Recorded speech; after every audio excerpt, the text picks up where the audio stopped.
TV FESP-MESP. Bom, o DIAP é um órgão que foi criado, é mantido e dirigido por entidades sindicais de trabalhadores e tem por objetivo fazer a ponte entre o parlamento e o movimento sindical, levando ao Congresso as reivindicações consensuais majoritárias do movimento sindical e informando aos trabalhadores como tem atuado esses parlamentares em relação a essa pauta dos sindicatos, a pauta dos trabalhadores, que consiste basicamente na preservação dos direitos sociais, nos direitos previdenciários e trabalhistas.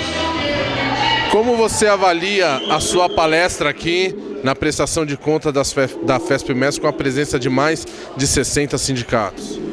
Olha, acho que foi um evento extremamente importante para reflexão a respeito da conjuntura, que é uma conjuntura complicada, de desemprego, de recessão e que precisa resgatar a capacidade de luta dos sindicatos para resistir a uma investida que se dá em bases neoliberais e, portanto, nesse momento de dificuldade, proteger os direitos dos trabalhadores. Quer dizer, a ideia é sempre de mobilizar, organizar e conscientizar para não permitir que haja perda de direitos.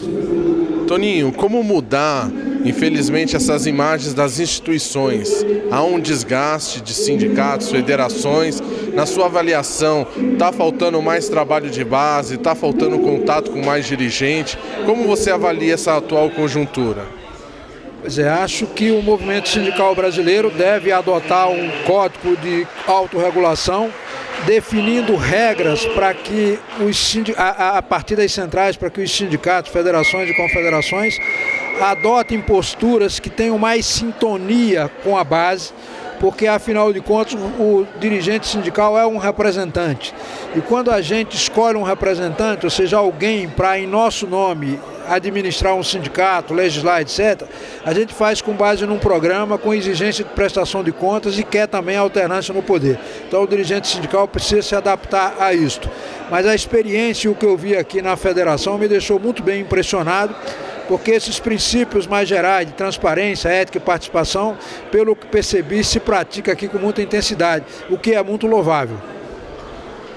O que fazer para formar mais os trabalhadores? Porque hoje a gente vê, infelizmente, as entidades sindicais não informam, no caso, municipais, então o sindicato negocia, conquista e não informa. E o que ocorre? O prefeito vai lá e parece que foi o prefeito que deu, mas na verdade foi o sindicato que conquistou. Como trabalhar isso para formar essa opinião do trabalhador?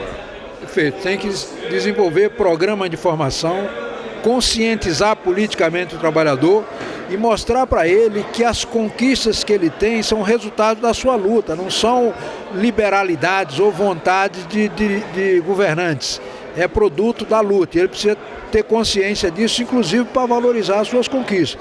Então as entidades devem fazer o que a federação fez aqui, de promover debates nessa perspectiva, de cada vez mais chamar a atenção para a necessidade de uma ação coletiva, solidária e consciente. E para fechar aqui, né? Fala sobre esse Senado, essa Câmara mais conservadora e até uma avaliação que você fez, como pode o trabalhador ele eleger pessoas que vão contra ele mesmo? Chega a ser contraditório, né?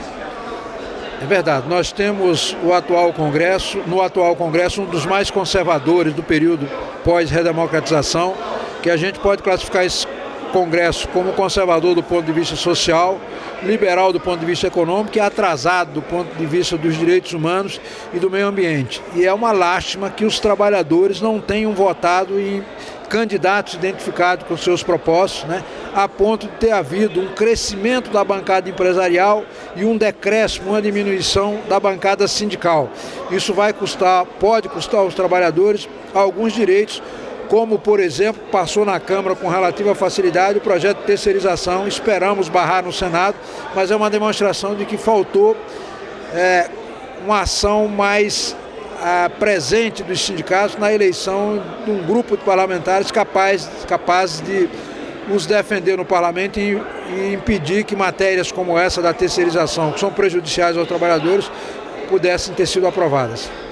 Toninho, o movimento sindical tinha uma agenda unitária, reivindicações unitárias, e isso nos últimos anos vem desfacelando, acabando. Você acha que há um oportunismo da imprensa, do Congresso, dessa desunião do movimento sindical? Porque infelizmente a gente vê que é uma separação. E na sua avaliação, esse momento que a gente vive das entidades sindicais, como você avalia esse momento que infelizmente cada um está correndo para um lado? Pois é, o movimento sindical tem que ter absolutamente consciência de que sem unidade de ação ele não se transforma em maioria. E se não agir como maioria, não terá espaço nem mesmo para preservar suas conquistas e muito menos para avançar em novos direitos.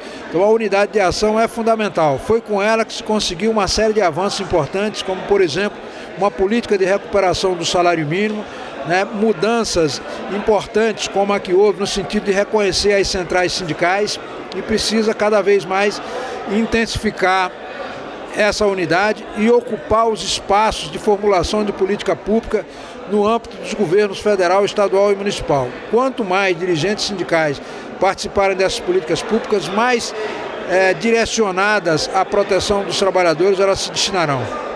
A FESP-MESP congrega mais de 140 sindicatos. Um dirigente sindical conheceu o seu trabalho, conheceu a sua palestra, a pessoa do Toninho, quer participar do DIAP. O que ele tem que fazer? Pois é, na verdade, as publicações do DIAP são abertas a qualquer cidadão. O que a gente geralmente recomenda é que as entidades se filiem, o valor da filiação é barato, só a entidade pode se filiar, e em contrapartida ela vai ter uma orientação personalizada nas ações no que diz respeito à relação com os poderes federais, e receber as publicações e poder, por exemplo, trazer um dos nossos técnicos para fazer exposições, treinamentos, etc. TV FESP-MESP.